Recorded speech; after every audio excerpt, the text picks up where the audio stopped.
Good morning. This is your President CEO Tomanitan. Kasama natin ang Mayor ng iFern Diecast Club, si Raymond Talbo. And right now, we have here the diorama. Ang laman po na kotse dito lahat is collection ni Mayor Ray. So today, we are interviewing him kung bakit ito yung mga kotseng paborito niya, ito yung mga kotseng napili niya para i-display dito sa diorama niya. So Ray, how are you? Yes, good morning po, Sir Tom. Excited ka ba?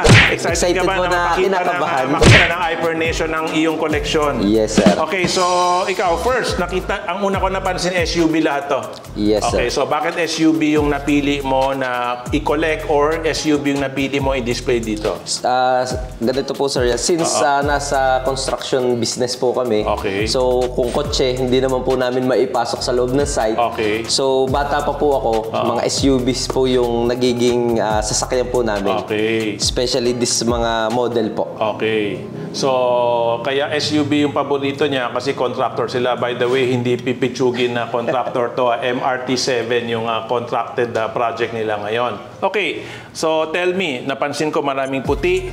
Puti ba yung paborito mo? Yes, sir. Okay. So, puro puti, Land Cruiser to lahat. So, is Land Cruiser your favorite model? Yes, sir. Okay. Can you pick one out? Ano bang umpisa na Land Cruiser na type mo? Ano yung paborito mo ngayon? Can you tell us? Ito sir, nung nabubuhay pa po si tatay, kasi siya yung talagang may dream sa Land Cruiser. Hanggang sa nung nawala na siya. So, ito, nag-umpisa uli ako sa diecast. So, ito sir yung model na yon nung gustong-gusto po nung tatay ko. LC80.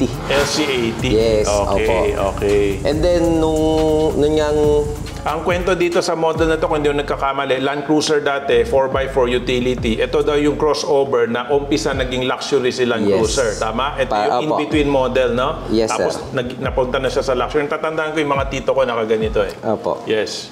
Go ahead, sige. And then, yung mga sumunod pong model, like ito, nung LC200 yan, kami na po magkakapatid yung parang nagkameron ng dream na magkakaganyan din tayo. And then nung, ito, last year, ito po yung huling inilabas na model, ito, LC300. Okay, pataas ito na yung modelo na, na Land Cruiser. Yung LC300, mga 8 to 10 million to, no? Yes po, yung top of the line po. Top of the line. Yes, sir. Okay. And then, ito po yung isang variant naman ng Land Cruiser. Ito yung sasakyan ko po ngayon. Kailang Land Cruiser Prado. Land Cruiser Prado. Na 90 po yung sa akin. Ito, 250 na. Mas modelo na? Yes po, ito yung modelo. Okay, modelo na. Yes, ito po. Okay. So, right now, naka-Land Cruiser Prado ka? Yes po, sir. So, sa tulong ng iFern, mapapunta dyan sa LC300 to, si Mayor. Okay. Tapos, ito, sir, yung target namin this year, project namin, pagkakapatid. Toyota din siya. Lexus. Yes, Lexus. Okay. Lexus is the luxury brand of Toyota. No? Yes, gumawa si Toyota ng Lexus brand para kalabanin si Mercedes-Benz. Okay, so ito yung plano nyo bilhin this year, hindi LC. So, doon na sir tayo sa mas... Dediretso na kayo sa mas mataas. Okay, pangmabigatan. Pagkaalam ko, yung Lexus, mga nasa 15 million na yata yan eh. Yung top of the line po din. Mga 15, no? Okay. Sige, so tell us more about your collection. Ito sir, ang isa sa pinagmamalaki ko sa collection ko, itong isa ito. Itong Land Cruiser LC40. Ibaba mo muna. Yan, ito po. Ito sir yung galing sa inyo. Binigay nyo sa akin nung malaman nyo na fan ako ng mga Land Cruiser. So, ito sir, ang isa sa pinaka-treasure ko. Ito, just to share, kasi wala ka mabibili na ganito. Ito po is Hot Wheels, sa pagkaalam ko. Pero there's a local customizer, no? Pinoy siya, half Japanese siya. So, ito yung ginagawa niya. Ini-strip down niya, pinipinturahan niya, lagyan decals, pinapalitan niya ng gulong. So, namin akong nabili sa kanya kasi natutuwa ako dun sa talent ng Pinoy. Yes.